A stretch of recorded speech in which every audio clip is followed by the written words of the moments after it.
Iron Harvest is a real-time strategy game set in an alternate 1920s, inspired by the artwork of Jakub Brzezowski, and released in 2020 by King Art Games.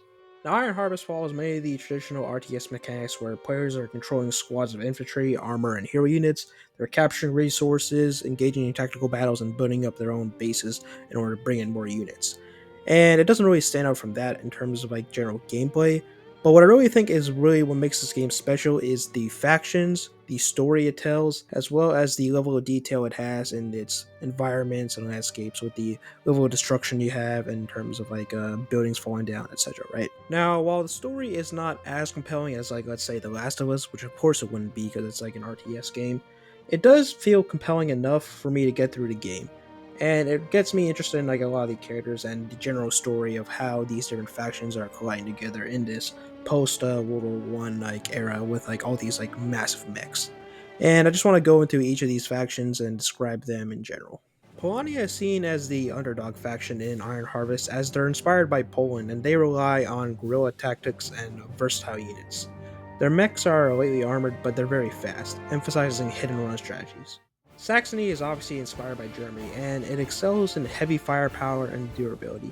Their mechs are very well armored, slow, but they are very devastating in their confrontations. And their faction is best suited for players who prefer a more like defensive playstyle. The Russovia Tsardom is obviously based on the Russian Empire and the Soviet Union that came afterwards. And it's a more aggressive faction in terms of like their attacks focusing more on the offense. Like their mechs are more like melee based and getting up and close to the enemy.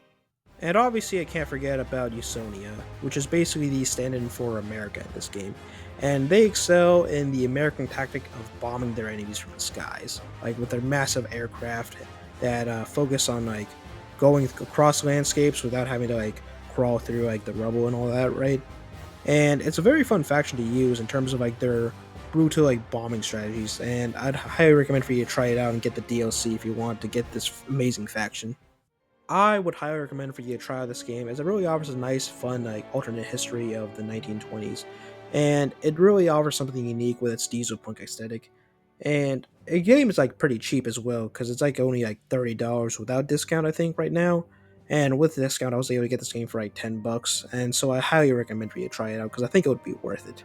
Okay, I think that should be it for this video. If you have your own thoughts on Iron Harvest, please put that down in the comments below. Like and subscribe for more content like this. And I think that should be it. Talk to you guys later then. Bye.